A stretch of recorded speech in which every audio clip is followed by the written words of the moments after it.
గాన కోకిల గొప్ప గాయనీమణి అయిన ఎస్ జానకమ్మ గారు అకస్మాత్తుగా కన్నుమూశారు అంటూ వచ్చిన వార్త ప్రతి ఒక్కరిని విషాదంలో నెట్టివేసింది. ఒక సింగర్‌గా కోట్లాది మంది అభిమానుల్ని సొంతం చేసుకోవడం మాత్రమే కాదు, వేలకు పైగా తన కోకిల కంఠంతో పాటలు పాడి ప్రతి ఒక్కరి జీవితంలో ఆమె ఒక సింగర్‌గా నిలబడిపోయింది. అలాంటి జానకమ్మ గారు వయసురీత్యా ఏర్పడ్డ అనారోగ్య సమస్యలతో బాధపడుతూ మల్టిపుల్ కార్డియాక్ అరెస్ట్‌తో అపోలో హాస్పిటల్‌లో ట్రీట్మెంట్ తీసుకుంటూ కన్నుమూశారు అంటూ ఆమె కుటుంబ సభ్యుల ద్వారా తెలియవచ్చిన ఈ వార్త ఇప్పుడు యావత్ భారతదేశ చలనచిత్ర సీమ రంగాన్ని పూర్తి శోకసంద్రంలో ముంచెత్తుతోంది. 3 ఏళ్ల వయసులో సింగర్‌గా సంగీత ప్రావీణ్యాన్ని సంపాదించుకున్న ఆమె 19 ఏళ్ల వయసులో సినీ ప్రయాణాన్ని మొదలుపెడితే దాదాపు 6 దశాబ్దాలకు పైగా వెనక్కి తిరిగి చూసుకోలేనన్ని సినిమాలతో, ఒకటి కాదు, 2 కాదు, 20 భాషలకు పైగా, 45,000కి పైగా పాటలు పాడి అలరించిన గొప్ప గాయనిమణి.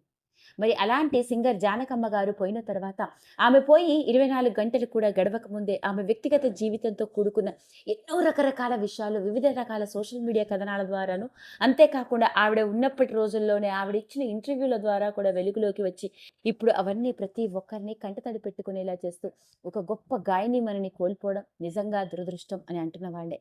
మరి ఈరోజు ఈ వీడియోలో మనం మాట్లాడుకోబోయేది, అలా గాయనీమణిగా మనందరి గుండెల్లో గాన కోకిలగా తన కోకిల కంఠం మనందరి జీవితాల్లో ఎంతో కొంత కీలక పాత్ర పోషించిన సింగర్ జానకమ్మ గారి వ్యక్తిగత జీవితంతో కూడుకున్న విషయాల్లో, ముఖ్యంగా ఆమె జీవితంలో ఏర్పడ్డ విషాదంలో, ఆమె కొడుకు ఎవరో, అతడు ఏం చేస్తూ ఉండేవాడో, ఎలా ఆమె కొడుకు ఆమె ఉన్న రోజుల్లోనే అకస్మాత్తుగా కన్నుమూశాడో, కొన్ని ఆశ్చర్యకరమైన విషయాన్ని ఈ వీడియోలో గమనిద్దాం.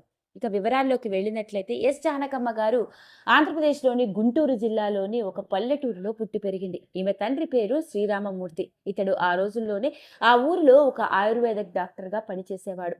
జానకమ్మకి 3 ఏళ్ల వయసు నుంచి సంగీతం మీద ఆసక్తి. ఎన్నో కీర్తనలు చేస్తూ ఒక వయసు వచ్చేసరికి కచేరీలు చేస్తూ మంచి గుర్తింపు సంపాదించుకుంది. అలాంటి జానకమ్మ గారు 19 ఏళ్ల వయసులో తమిళ సినిమాతో సింగర్‌గా తన సినీ ప్రయాణాన్ని మొదలుపెడితే 6 దశాబ్దాలకు పైగా వెనక్కి తిరిగి చూసుకోలేనన్ని పాటలతో మనలందరినీ అలరించింది.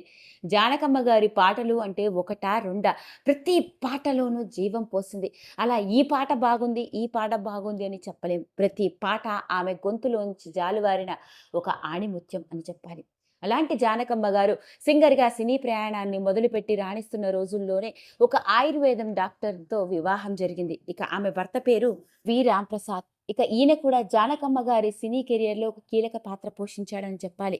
ఎంతో సపోర్ట్ చేస్తూ రావడంతోనే పెళ్లి అయిన తర్వాత కూడా జానకమ్మ గారు ఆమె సినీ ప్రయాణాన్ని ఎలాంటి ఇబ్బంది లేకుండా కొనసాగించుకుంది.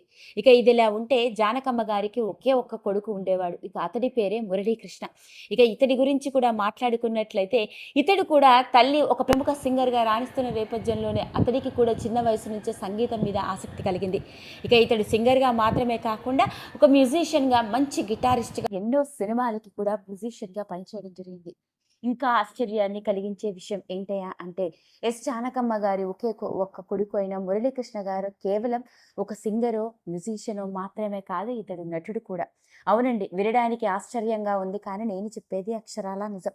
ఇతడికి నటన మీద ఉన్న ఆసక్తితోనే ఓ పక్క మ్యూజిషియన్‌గా రాణిస్తూనే మరోపక్క నటుడిగా ఎన్నో సినిమాల్లో నటించాడు. ముఖ్యంగా 'శృతిలయలు' సినిమాలో ఇతడు మనకి ఒక గిటారిస్ట్‌గా కనపడతాడు.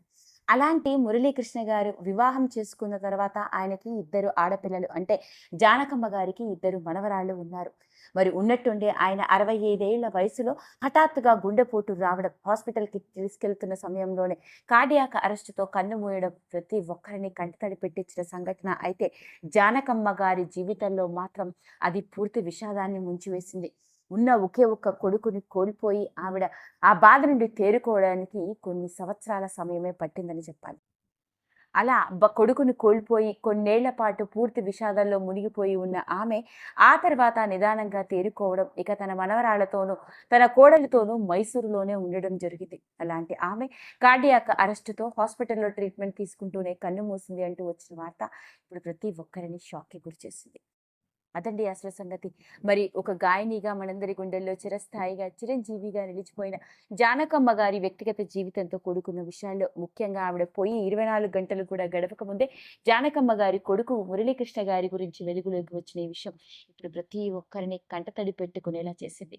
మరి ఇంతటి విషాదం నుండి జానకమ్మ గారి కుటుంబ సభ్యులు త్వరగా తేరుకోవాలని, ఈ గొప్ప గాయనిమణి ఆత్మకి పరిపూర్ణమైన శాంతిని ఆ దేవుడు అందించాలని మనందరం కూడా మనస్ఫూర్తిగా ఆ దేవుడికి ఈ వీడియో వేడుకుందాం. కనుక మీకు నచ్చినట్లయితే లైక్ చేయండి, షేర్ చేయండి, సబ్స్క్రైబ్ చేసుకోండి. మరిన్ని వీడియోస్ కోసం పక్కనే ఉన్న బెల్ ఐకాన్ని నొక్కడం మాత్రం